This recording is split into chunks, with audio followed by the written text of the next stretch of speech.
Welcome to the 10X Blueprint Podcast, your guide to unlocking 10X growth through AI, AR, and Web3. Join Simone Knight, billion-dollar media strategist and founder of Brandiverse Marketing, for discussions with industry leaders about harnessing the power of tomorrow's technologies today. Let's step into the Brandiverse.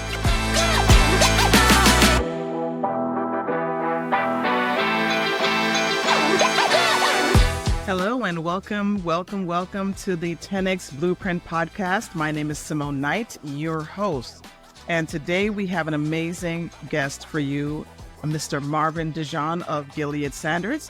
Let me first give you a little bit about Marvin, because this is going to be an amazing conversation about the future of business and transformation. So Marvin is a leading business futurist. He is a transformational strategist. He's an unapologetic evangelist for outcomes of data-driven innovation for corporate and social challenges. As a senior managing partner at Gilead Sanders, he spends his time helping organizations and individuals take the quantum leap into the 21st century. Okay? So that's a big deal already in itself. He possesses more than 25 years of experience, having held key positions in the corporate world as well as in major nonprofit organizations. He's helped some of the world's largest and most recognizable corporations and government agencies, as well as nonprofits, adapt to changing environments. And to boot, on top of all of that, Marvin is the author of a soon-to-be-released book called The Big Pivot, Transforming Your Business into a 21st Century Digital Powerhouse. I give you Mr. Marvin Dejean. Marvin, how are you? I'm good, Simone. I'm hearing you talk about my bio. I'm like, who is that? Marvin, welcome to the podcast. It's so amazing to have you on here. We've known each other for a very long time, and you have been someone that has just been at the top of my list in terms of fulfilling conversations about the future and technology and where we're headed. So to be able to have you on the Blueprint Podcast today is just fantastic. I'm excited to be here. When I heard you were launching this podcast, I couldn't wait to talk to you about it. I didn't know I was going to be a guest, but I am super excited to be here because I love the way you think, Simone, and how you approach the future, especially around marketing. So I'm excited to be here. Thank you for having me. As I said, so today we are talking about the future of business. So before we get into it, I always like to have a little fun with my guest, Marvin. I always like to do some rapid fire questions to find out a little bit more about you and get the audience interested in who you are as a person. So you're Haitian and you know good food. So I want to understand, rapid fire, I'm going to ask you a few questions. What's your favorite Haitian dish? And where's the best place in Miami to enjoy it? Wow, I'm going to get myself in trouble. I'm doing this. And I would say probably the best Haitian dish for me by far is legume, which is like a combination of beef or chicken with vegetables like carrots and then cabbage, and it's stewed into this wonderful mixture that you put it on a bed of rice. Oh my God, I could be eating that for days. To tell the truth, when I first came to Miami, the best places were some key restaurants like Chef Creole in Miami that you could, but now there are so many great Haitian restaurants all over Miami and Fort Lauderdale. Pretty much anywhere you go right now, Haitian food is par for the course. I would definitely say Chef Creole for me has always been one of my go-to places for great food. Fantastic. Okay, so let's go on to the next thing. If you could visit any country in the world just alone for the food, where would it be and why? I wouldn't call myself a foodie, but when I taste good food... When people say that they wouldn't call themselves a foodie, that they are. I've already been to this country, but I would go, if they told me just for the food alone, I would go. If I didn't do anything else, just going there to eat, I would say by far South Africa, Johannesburg, and Cape Town. It's been years and I'm still thinking and talking about this food. This was the eclectic mix of European and African food and spices coming together. Mind-blowing. Best food I've ever tasted in my life, bar none. Wow, okay. You go to South Africa, have their food, any food. It's awesome. So let me ask you something that's a little bit more tech-focused. As a tech enthusiast, right, what is the coolest piece of technology you have ever encountered during your travels? Probably I would have to say the Chinese have us hands down so far above and beyond where we are. Their technology of being able to go into one app and be able to pretty much do anything. You can pay, you can order your food, you can get married if you want to. I mean, it's just hands down one of the best apps, multi-use, omni-channel apps. When I went to China to visit, that you could pretty much do anything. You don't need to go out with your keys, your wallet, or anything. That app alone just handled pretty much. And I thought that's probably the way of the future, where we're probably going to see that kind of version move towards AI, your personalized AI, that just pretty much you'll be using voice or any kind of input element, and then that one AI app will be able to do pretty much anything you want it to do throughout the day. Best tech I've ever seen. Here's my last rapid fire, which is more about you personally. I have a theory that I call first jobs. And my theory, which has always proven to be true, by the way, my theory is that the first paying job that you've had really is a window into who you will become. Okay? So what was your first paying job? Think back. That is so funny that you said that. I was thinking about that the other day. I would say probably for me, when I was a kid, we all had summer jobs. And my real first paying job was with a not-for-profit, and they had hired me for something completely different. And I think I wrote a press release for them. And the CEO was so impressed because they had never had that happen to them before. And he said, "Who wrote this?" I sort of raised my hand, and he's like, "Forget whatever you were doing. I want you to start doing just media, marketing, and PR for us, like starting today." And it really sort of launched my career in that whole PR, government relations, marketing that has really marked my career. And it was not even something that I went out and got it as a job. It literally shifted my job because I wrote a press release that I had learned how to write, and it really just launched my whole entire career in consulting with businesses around that whole sphere. So yes, you are probably right in your theory. I think that theory is probably spot on, definitely. It's interesting because I have asked that question to at least 20 people, like a bunch of CEOs, people in leadership, and people with 20, 30, 40-year careers. And it's been amazingly correct. I wouldn't be surprised, though, when you ask people, especially after college, what do you want to be? I'm like, I don't know. I mean, unless you were really focused, like I'm going to be a doctor, right? Or I'm going to be an engineer. But the rest of us were like, we'll figure it out. But I really do think like the career sort of finds you, or you're called upon. It's almost as if like you're immediately being drawn towards what you're innately very good at. So it's almost like sometimes you stumble into it.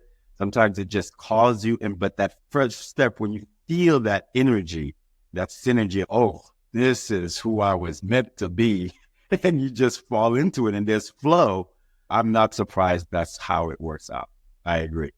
I love that. You have shown yourself to be someone who is very resourceful, someone who is great at helping brands to navigate the future of business and really change their focus on strategy and their approach. So let's get into that futuristic conversation. So first of all, some people listening to this may be wondering, what is a futurist? What the hell is that? So first of all, and let's explain what that term really means. I'm glad you said that because almost 12, 15 years ago when I started doing this work and I was presenting myself as a business futurist, people had no idea what that is. It's starting to come more into business parlance, but still there are a lot of people who don't know what a business futurist or a futurist is. And a futurist is nothing more than an individual.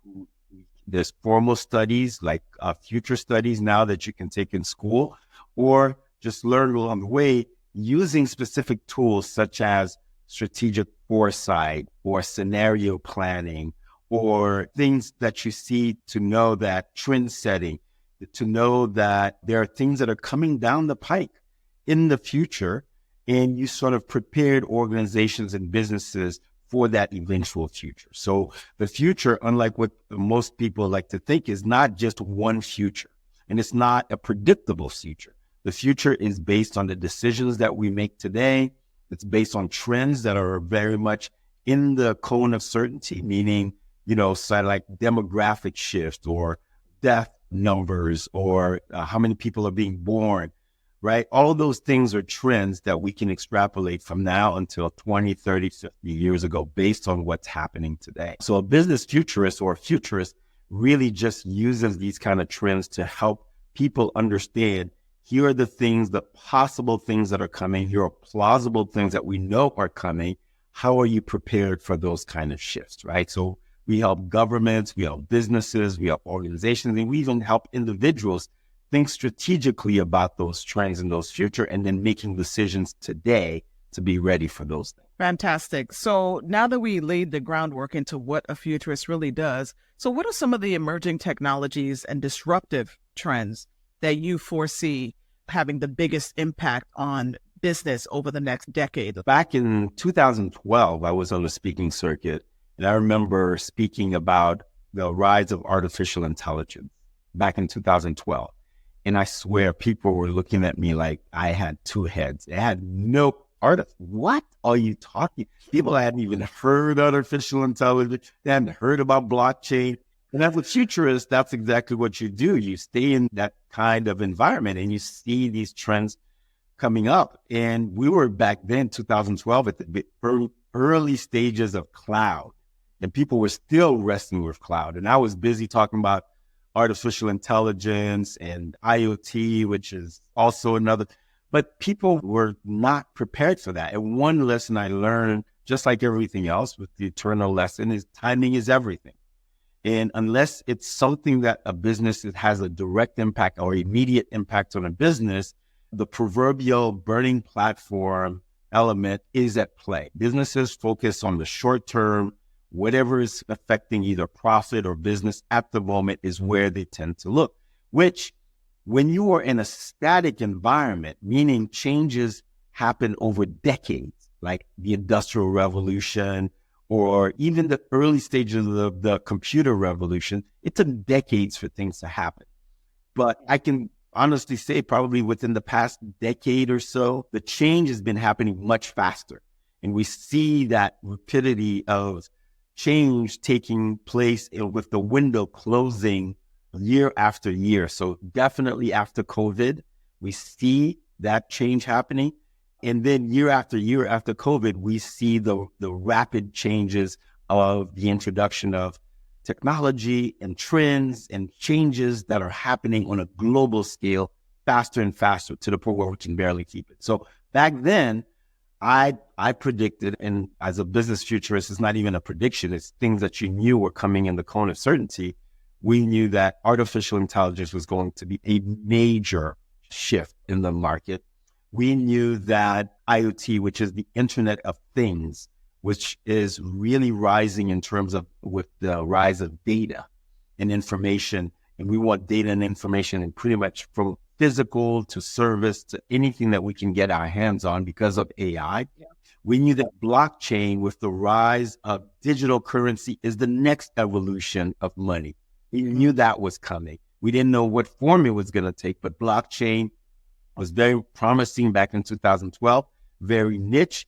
And until Bitcoin showed up on the scene, no one had really talked about blockchain unless you were in a very niche arena. We knew that automation, not only based in terms of platforms, but we also knew automation with the next rise, which is robotics. We knew that robotics was also going to be something. So all of these massive technologies, these game changers, they were rising individually in their spaces. Now, after COVID, what we're seeing is a convergence of all of these. You just said a lot of things that I want to sort of double click on. So COVID was a game changer in so many ways, but definitely in the space of technology. Let's think about it. People knew about Zoom, but now everybody knows about Zoom, right? And Zoom took over during COVID when the school districts in many places across the country decided to adopt Zoom as their technology to continue learning, right? Now, there were other platforms that were doing these video meetings. You had WebEx, Cisco Systems, all of that, that probably had a larger share of the market at those moments. But there was something about that particular platform in terms of ease of use that allowed it for fast adoption and for places where children needed to use it and people of multi-generations needed to use it, that made that the platform of choice for that moment in time, which then, of course, continued, right? Because now you've established all of the process and the environments. You're not just going to switch just like that. And so now we've moved forward with that. NVIDIA is another one that really has been on the rise in terms of AI technology. And we had brands like Intel that were advertising in well-known household names, not so much NVIDIA, but now that is shifted. And NVIDIA is the top thing and going because they're going into these technology platforms that you talked about. So I've heard you say before that the 5 technologies that are impacting the future, we know it, are 1, AI, 2, blockchain, 3, Internet of Things, IoT, 4, automation, and 5, robotics. And you mentioned data as a big deal for all of those. I'll tell you something funny. Just yesterday, I was looking at the internet node in my home, and it was showing me what's using the bandwidth from my home at the different nodes. You know what was using the most bandwidth? And this is a secondary home I have, by the way. So I was looking at this for the secondary home. The thing that's using the most bandwidth is my dryer. It is my dryer because my dryer is connected to the Wi-Fi, the dishwasher. So you can control it remotely to say, okay, run this cycle again, or it's telling me that the cycle is finished or something like that. I never expected that the dryer would be the thing that's using a lot of the. Now, when I say a lot, it's not a lot at the moment that I was looking at it, but of what was running in the house, the dryer was the thing using the most bandwidth. And I thought to myself, wow, that is very interesting. And of course, there's data associated with all of that too, but people don't realize that your printer is using the Wi-Fi, right? Your refrigerator now is using the Wi-Fi, your stove. These are all the Internet of Things so that people can have that smart home experience. And of course, there's some pros and cons to that, right? You also open yourself up to some hackers. Everybody out there, make sure you got your security turned on your Wi-Fi. That's right. Because these are ways into the network of your home, right? As we talk about that, I want you to talk a little bit about what businesses need to do to prepare, right? Because the current business structures may not allow you to elevate into what's coming in the next 5 to 10 years. So what do you say about that in terms of obsolescence of certain businesses and what they may need to be thinking about to be able to navigate this digital transformation and automation that's coming? Yeah, absolutely. It's uncanny that you talk about that, right? So a couple of things to unpack. Number one, look at the data and the information that you have about your home. And knowing where the energy consumption was coming from, that automatically made you a smarter homeowner. So you can make the smarter decisions just from that data alone. Now, extrapolate that from an individual to communities, to cities, to company, right? Data is the next oil for us in the 21st century. It is the holy grail. We will not be making decisions without data. So we know that that's coming for the future. That alone is a critical change in how we're going to run organizations and businesses in the future. So automatically, when you start thinking about strategy for your business about the future, you should already be thinking, how are we going to incorporate data in the decision-making that we make, right? So already that's a departure from a 20th century model, which we were doing based on anecdotal elements, or better yet, a lot of information coming from disparate places that you brought together to create a business model. All of these things are going to live or die based on data in the future, and it's going to move much faster. So if you're busy looking at the library or looking through Google trying to find the data, the competition that already has extracted all of that data, by the way, using AI to give them a glimpse of the past 20 years of data information, they can make a decision and go to market much faster than you can. So the goal is now, when you are thinking about building a business or whether you have an existing business and thinking about strategy for the business, you cannot be using a strategy model or blueprint model that's been happening for the past 150 years. Those days are gone. That business model is becoming obsolete. So your strategy can't say, what did we do last year or 5 years ago? And we're going to continue doing that. That is the very same definition of Zoom being able to leapfrog all of the incumbents that were already there and be able to place themselves and position themselves in the market where they could take over that market in a matter of a year or two, right? So when you are doing strategy now from a futurist mindset, you need to be thinking about, how do I strategize from the future, not for the future? And that is a radical shift. I know it sounds simple enough, but most of the time we've been strategizing for the future. So what do we think is going to happen next year? How many clients are we going to get? That's all great. But all it takes is a leapfrog competitor to come in with the technology, with the data, with the understanding of the market much better than you, with the strategic partnership, and take over that market in a matter of minutes, right? Or days, or months, or years. So the goal for you now is your strategy needs to be extremely agile by really understanding, what do we expect the future to be? Radically different than it is today. So how do I prepare my business, not just for today, but for that eventual future that is coming in much faster than it ever has before? So a radical strategy shift will be, how do we understand the future better? And how do we start moving our business towards that future, which is really what we call a future back strategy. Understand the future, move backwards, know where you are today, and start moving your business towards that eventual future, or that future that you've established that is going to happen for your business. That is a fundamental shift in how we run businesses for the future. That is amazing. And I love what you said about doing strategy from the future, not for the future. That is a really cool quote and a really great mindset to have when you think about the limitations. When I work with my consulting clients on innovation in marketing and consumer engagement, oftentimes I realize that they focus on their current limitations and they're not thinking about the technology that may be out there to help them. And so that is part of my role, is to basically free their mindset and to give them permission to think outside of the box in a radically different way, and allow them to think of, all right, let's not think about what you can't do right now, because what you can't do right now doesn't matter. Let's think about what you want to do, and let's think about the outcomes and the impact that you're creating for your consumers.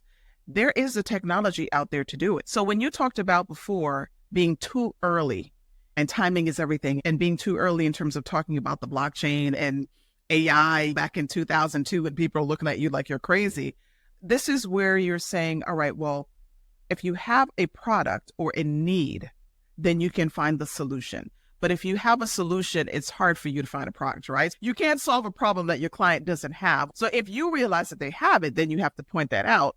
As a consultant, that's part of your role, right?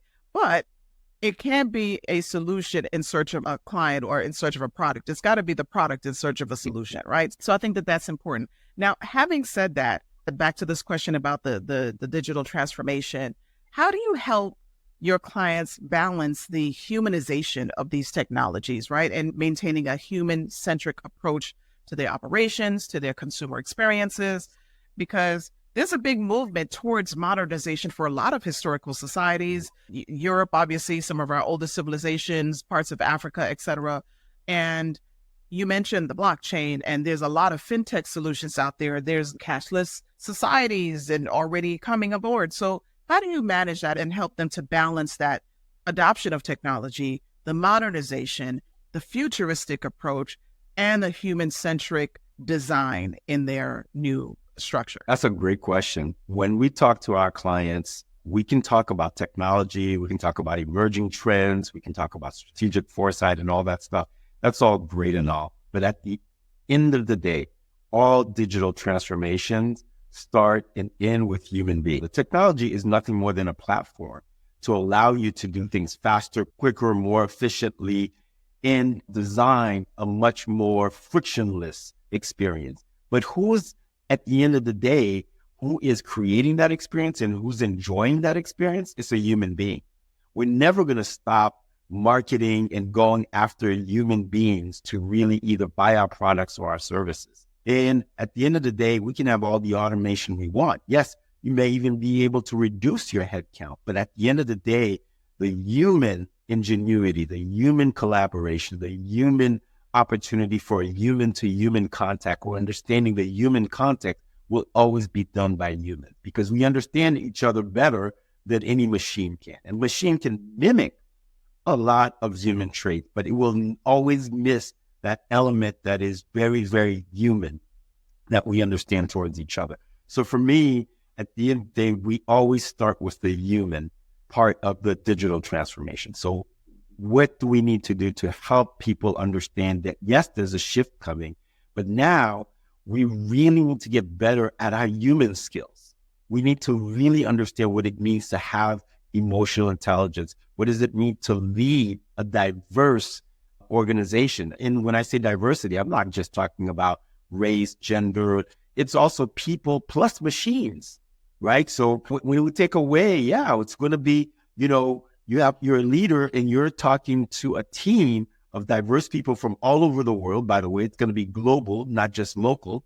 You're going to have your marketing person in Taiwan. You're going to have your CRM person or whoever else in Alaska. It's going to be a diverse team. Plus, on top of that, you bring in AI, which is going to be part of your team as well, and allowing people and enabling people to be able to do things faster, quicker, and go to speed to market because the competition will be global. It will be global. So the idea for you as a leader, you're going to have to be able to understand all of these things and be able to manage all that. So that requires you as a leader, the first element for you is to be self-aware of yourself, your strength, your capabilities, your ego, being able to put that at the door. It's no longer just being able to lead people or things or organizations without really understanding the impact that you have on others.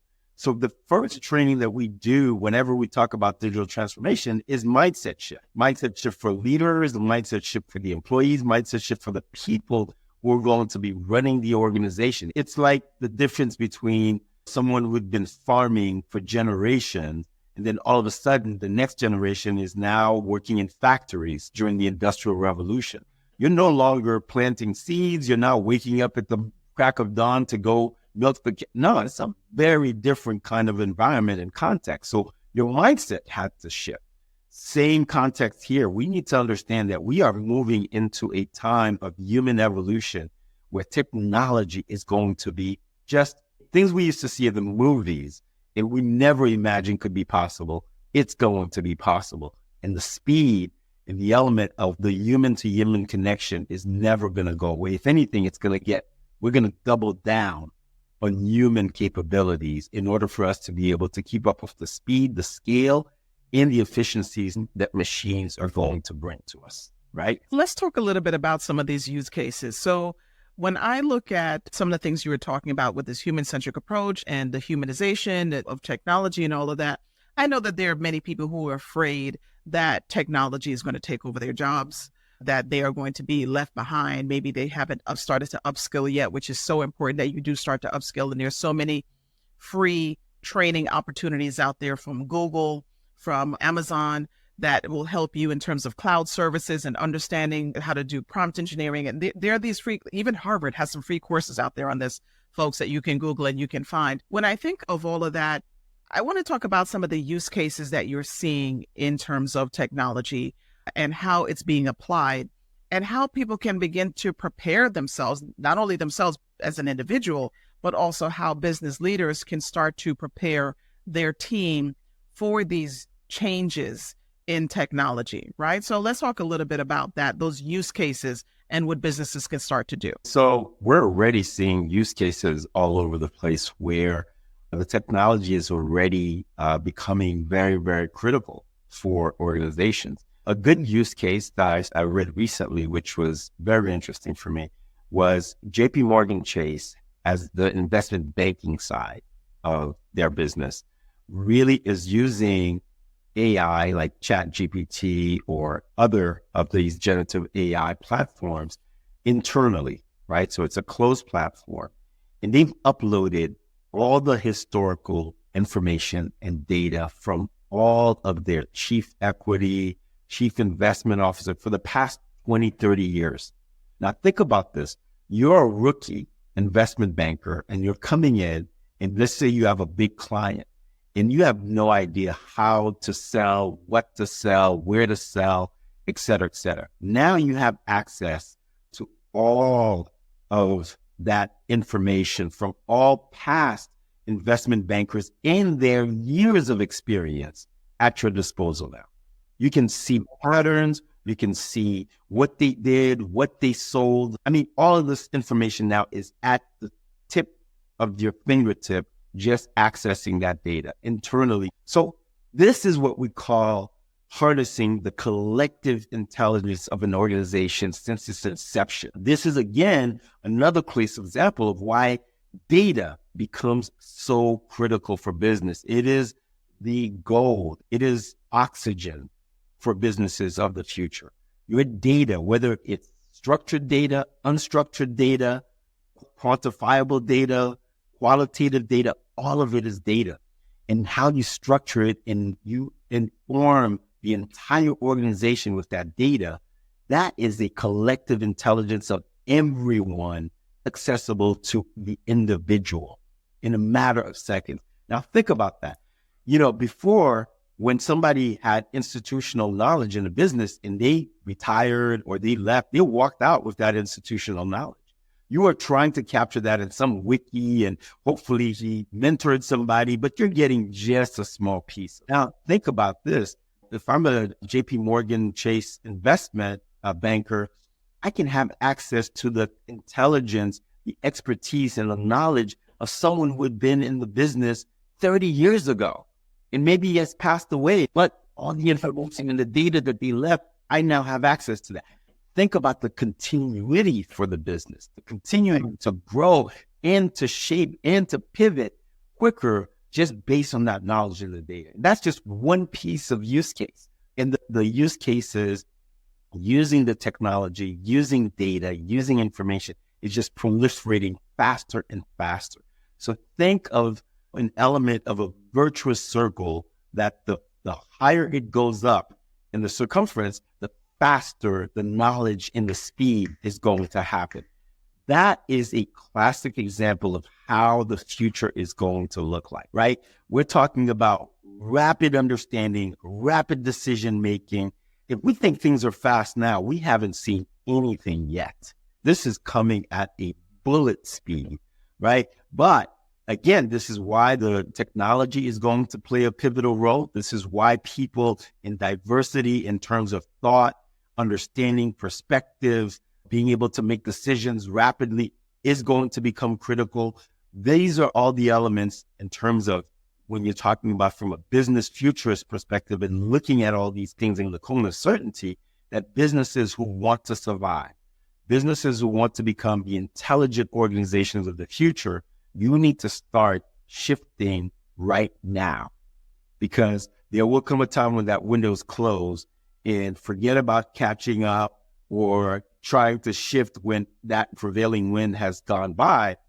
It's going to be almost quasi impossible for you to catch up in your industry. So what I'm hearing from you is a very clear theme, right? Of doing business for the future. Doing business from the future, not for the future, right? That's the very clear theme. Doing business from the future, not for the future. The second thing is to leverage the collective intelligence of your business from current employees, past employees, knowledge bases that you have, and using that data to be able to create a platform that informs the future of your business. It becomes your own internal encyclopedia, right? And this is essentially what is happening with ChatGPT and the other generative AI solutions that businesses are bringing in that are combing through their data, their collective intelligence, and creating these internal databases that people can query and then speak in the business voice and to serve their clients. And that already is a huge competitive advantage for any business to be able to have that database and have it put together in a way that it is reducing the brain drain of anyone who may be leaving the organization, being able to capture and retain that information. That is definitely key for that. Now, the third thing I hear you saying is about the technology that is already around us, the Internet of Things, blockchain, financial solutions, anything that is allowing us to be able to engage our consumer on a more immersive basis. And these are some of the areas where I'm working with my clients in terms of this immersive technology and being able to increase or improve consumer engagement. And when I think about all of this that we're talking about today, there's one big thing that it involves and that everyone needs to get right. And that big thing is collaboration. It needs collaboration to work. And it needs to be able to use this data for predictive modeling, right? For areas where you're understanding the needs of your future client and being able to adapt to that right now. So let's talk a little bit about that collaboration piece of how you're building that collaboration piece to create agility in today's business environment and how to create that culture of innovation with collaboration to facilitate the digital transformation. What suggestions would you have for the leaders listening to this podcast? That's a very, very perceptive observation, Simone. So when my early days, when I started doing this work, this consulting work, I did digital transformation. My focus as I was building out a strategic roadmap to help companies think about what are the areas where they need to spend their time, their money, their resources, and their people. And just like everybody else, I just assumed it was going to be the technology, the strategy, your people. And lo and behold, for the first couple of years, I kept failing tremendously. And it was always the same pattern. I was introducing the concepts, people were exactly in gung-ho, but then somewhere along the line, it just stopped. I mean, ceiling, not going any further. And I finally realized that one of the areas of the bottleneck happened to be middle managers who felt threatened that as their teams became more agile and really going speed to market, they were like, what's my role here? What am I supposed to be doing? My role was supposed to supervise these people, and now you're telling me they're autonomous, right? And they just need to know what the goals and the objectives are, and they don't need me. I'm just here as a tackle and block kind of person. So they killed any kind of talk about digital transformation. The other bottleneck happened to be the top leadership. The top leadership gave a good head nodding around digital transformation, but they had no understanding what that meant. And they were like, yeah, so it's great, digital. But then when they're like, it was time, they went right back to what they've done. They're being engaged on productivity, their numbers, and that's what they focused on. They didn't even think about the future. So really what the light bulb went off for me eventually was, listen, all of these things in terms of critical space for where businesses need to spend their time, money, resources, and people means absolutely nothing without the layer foundation, which is mindset shift. Without mindset shift, you have no transformation at all. Meaning, mindset shift requires a lot of different things. One of the shift of understanding the 21st century business is to realize that the business is no longer this concept, this idea of we had businesses as a very mechanical, hierarchical sort of organization, top down, layers, this is the middle management, all of these things going out the window. Cannot. In a very static environment, that's like a big tractor trailer or a big Titanic moving, that's great for a static environment where, again, changes happen in decades, right? But when you move into an environment where the context is completely different, things are happening at the speed of thought, speed of A big Titanic is exactly that. It's going to hit the iceberg and it's going to go down. So you really need to be thinking about agility. And for you, the first step towards transformation is understanding this new context and this new form of the business. The business is now an organic, growing, learning organism, meaning the people, the data, the partners, the information, both internal and external, really drives the business. And the business can pivot in a matter of seconds to days based on the incoming data. The business of the future is going to be a 24/7, 365, 7 days a week business. Meaning if the data, like a weather pattern, or there's a strike somewhere halfway across the world that's going to impact your supply chain, you know that in a matter of seconds, and you can make decisions about your product, your service, your customer in a matter of nanoseconds. That's the business of the future. That's the intelligent organization of the future. So something that's hierarchical and very mechanical can't survive in something like that. So the first mindset shift is to help people understand our view and context of the business needs to change. It's no longer a Titanic. It is a very adaptive mammalian sort of organism that you are a small part of. But in order for it to work, all of these pieces need to work together. So the idea of silos, like this is the marketing department, this is the sales department, those things can still exist. But if there isn't a high level of communication and data flow happening in all that, you cannot survive that context. No way. In the organization that creates information flow, data flow, business flow, up and down and laterally from inside the organization is going to be the business that wins this game. So for you, collaboration is no longer, oh, it's nice to have, let's collaborate in order for us to focus on the mission. It is a critical part of business infrastructure.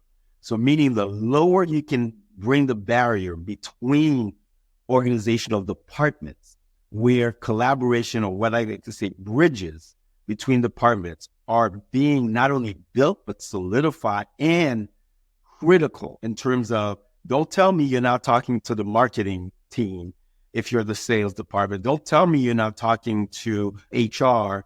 Everyone needs to be talking to each other, and we need to understand what are we trying to accomplish? What are our objectives? Everybody has their specific part of that objective, and we work together in order to create that ultimate customer experience, that ultimate growth, and that ultimate profit margin. Otherwise, you're dead in the water. You've just said a lot of interesting things that really resonate with me throughout my career. Because I am an engineer who's now a marketing executive, and my focus is on innovation, data strategy, and bringing that together with technology and creativity. I was never good at staying in my lane. I was never good at staying in my lane because my strategies would always cross over from technology into marketing, into communications, into operations, because all of those pieces work together. So now as I'm working with brands that want to create these immersive experiences with AI or AR or bringing automation and so forth, it is marketing who is saying we want to engage the consumer on a different level. And yes, we do need to bring in the IT group because the tech stack is important to how all of this is implemented from a marketing perspective. And the data strategy has to be brought to bear on that. And how is that going to be engaged with the product marketing aspect of it? And then how are we communicating all of this in terms of our brand identity and the community and how we building communities of our clients and consumer base with this. So what you're saying to me about the business of the future, having to work across these places that are usually silos, is really, really important for any business who's serious about not being obsolete, to think about how are you unifying your business strategies and your initiatives in a way that allow you to collect first-party data, enrich the data with third-party information, bring in that information and use a tech stack that will allow you to share that information across your organization, and then create strategies that allow you to adapt to what's happening in the future. Absolutely, 100%. I love what you're saying about that. You're constantly looking ahead.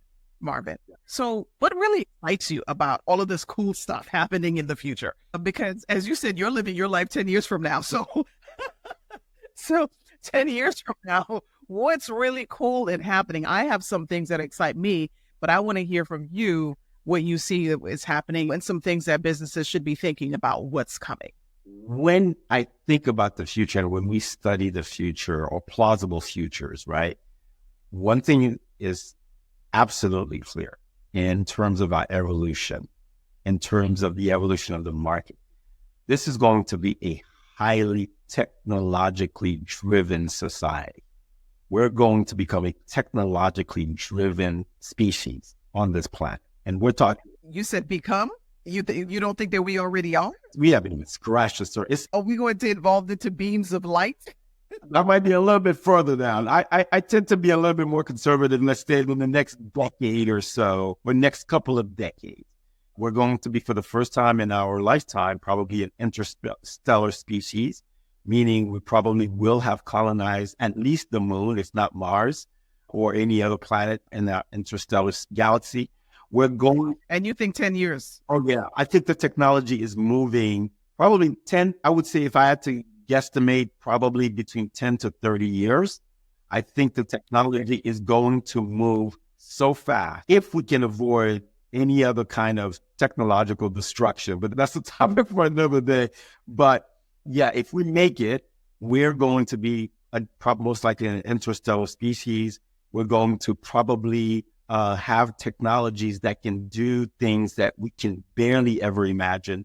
We're probably going to eradicate a lot of diseases that are currently known to us right now, such as cancer or anything like that. Just the emergence of nanotechnology like CRISPR is already showing us where the future of healthcare is most likely going to be. Add to it AI and any other technologies on top of those things.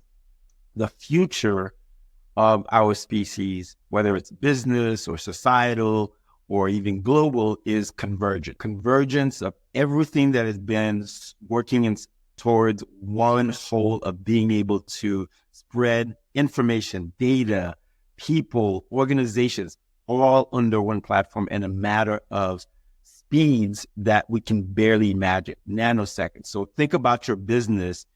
Think of the convergence of, for example, of blockchain, AI, digital currencies, in the capacity to, let's just say, translate information from one language to another. Just these four elements alone will allow you as a business to do business anywhere around the world, anytime, anywhere. You have a product, you have a service that someone in South America needs it, right?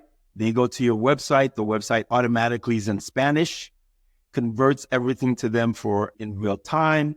In terms of digital currency and digital payments, it's going to be done on the blockchain. The blockchain is going to verify digital identities, saying who they are and who we are, and being able to do that in a manner of nanoseconds. And then when the transaction happens, it lives on the blockchain, meaning from now until whenever the blockchain no longer exists, that transaction is recorded. So now you know exactly who has ownership. It happened in a matter of seconds. I can transfer information, data, or even assets from one person to the next. And it doesn't even need to physically change hands because on the blockchain, it's recorded as a transaction. The future is where transactions and experiences happen in nanoseconds. Nanoseconds. So I don't need third-party intermediaries. Peer-to-peer transactions are going to happen faster. I can buy a product here in today and then be selling it 30 minutes later or 10 minutes later to some other party. But can I do that now? I can do that now, right? I can buy something right now and resell it. People are doing that with their sneakers, right? with the newest Jordans or whatever the case. Right. But think about that, but 10x, right? No pun intended, but 10x. Let's just use your example. It's a pair of sneakers. I own a pair of sneakers and I sell that pair of sneakers on the blockchain, right? That ownership, that pair of sneakers could probably change ownership 20 times in the next hour or the next 30 minutes because people on the blockchains can decide to sell. And in the blockchain, as long as the transaction happens, can say exactly who is the current actual owner of those pair of sneakers. And whoever owns it at the end may or may decide I want the physical pair of sneakers or I just want the ownership of it. And with that ownership, I can rent it, I can sell it, I can do whatever, and it's an asset class. So we didn't touch a lot on NFTs, but you're going there right now in terms of this ownership. So in the next 10 years, do you see NFTs being more of a thing, or is it just kind of like a fad that's passed by? Because I say this because there was a lot of hype over NFTs with certain big brands, Bored Ape Yacht Club and all of these places, and art in air quotes, NFT art and so forth. Do you see that really getting bigger or becoming less of a thing where instead of owning a Van Gogh in real life, you own the NFT of that Van Gogh and the blockchain shows that you have the ownership of it, and maybe there's a limited production of that. So instead of a poster art, you now have the NFT of it, which has some more value, increases in value, and maybe people are using it, hanging it in their mansion in the metaverse, in the sandbox or something. I mean, do you see that that thing is really going to grow more? And should small businesses start to commoditize some of the things that they have into NFTs? So there's two trends that you need to think about that can really give you an indication of where things are going, right? The first of those trends is the idea of a dual or a hybrid world that people are going to live in is absolutely true. We're going to have in IRL, in the real life, what we call real life or physical interactions, and we're going to have digital avatars. The virtual world is only going to get so much better. As case in point, what you can see what Facebook or Meta is doing with the metaverse. It's only going to get better. Eventually, probably within the next couple of decades, we're going to be able to do this blogging element purely on a virtual side. And you're going to look exactly like you look there, or I can completely change my avatar and look completely different. So it's going to become almost immersible to the point where you will be able to tell the difference if you really don't have a tell, right? It will probably develop a tell to eventually to say this was virtually versus IRL. So that trend is already way coming down the pipe. So we know that the virtual world is going to become just as important as the real world for the next generation of kids. Next generation doesn't even see the difference, whether they're in their AR, VR headsets or they're playing video games. The virtual world is becoming something of, a real life phenomenon for them. People are going to be able to go to work on the virtual world as opposed to IRL. I don't have to physically, I'm like, oh, I'm going to go do my job in the virtual world. Now I'm going to sit and put on my AR, VR, and then be able to work wherever I am, anywhere in the world. So that's the first trend. The second trend that you're going to realize is that asset classes, like what we know as physical assets like money, or painting and all those things are slowly going to start making their way into a virtual asset class. So really the only thing that's going to separate that virtual asset class is ownership. And the only way you're going to be able to identify and with certainty about digital ownership is going to be a ledger that is blockchain that can actually authenticate the ownership of that particular asset class. Like you said, once that virtual world becomes something of a reality and my ownership becomes something that I can authenticate anywhere through the blockchain, then we can see things like NFTs. NFTs, as we know them today, I would like for people to understand them the same way that, remember when we first had the emergence of the internet and we had the early adopters trying to build businesses like pets.com that totally collapsed, right? That was the hype of the market. And people said, oh, the internet was a fad and and then now you see Amazon's, you see Google, right? So when that hype cycle goes down, what emerges really is a much more robust, much more mature business model that now has taken all the lessons of the early adopters to really create something that is sustainable. So NFTs will show up again, but probably in a very completely different version. But as the metaverse, as digital currencies and digital identities and authentication on the blockchain become more solidified, NFTs will now emerge as something that more of an asset class that people can own and barter and trade, without actually even owning the physical element itself. So when you talk about what's happening in the next 10 years and the next 20, 30 years, this is the kind of world that we're going to see emerge. And that next generation is going to feel absolutely at ease, comfortable. So when you're marketing your business in the future, you're not only going to market in IRL, but you're also going to be marketing virtually. And you're going to be selling things that are IRL, but also this virtual, what we call a digital twin in the virtual world. You're going to be selling those things and creating a digital twin of your business in the virtual world, right? So those things are things that are already in the cone of certainty as far as what we see coming down the pike in the future. And you need to know that. That's why strategizing from the future, it becomes so much more important in terms of prototyping and getting ready for that future when it shows up. Well, we are going to leave it right there. That is a lot of information, a lot of things to think about in terms of how you prepare your business and yourself as a professional for the future. And once again, strategizing from the future, not for the future. Convergence. The future is about convergence of these different technologies, the blockchain and fintech and AI and AR and the metaverse and the Internet of Things. And it's a lot to think about and a lot to be excited about. So Marvin, for anyone listening that would like to get in touch with you and maybe have a discovery conversation about things that they should be thinking about for the future of their business, how do they reach you? Yeah, so it's easy. We're online. You can go to GileadSanders.com, which is Gilead, Sanders, Sanders.com. It's easy to get us. You can also email us at info@GileadSanders.com. And we're also both on LinkedIn, or myself on LinkedIn, the business is on LinkedIn, as well as Twitter. And they can get access to all of these omni channels to be able to reach us. And we're more than happy to talk to someone about how they can strategize from that. Absolutely. And I know, remember that you said that you have a book coming out, so they can follow you on LinkedIn so they can find out when your book is available for purchase. So Marvin, thank you so much for joining us today on the 10X Blueprint podcast. The information you shared is invaluable and you never disappoint. So, all right, until next week, everyone, have a great day.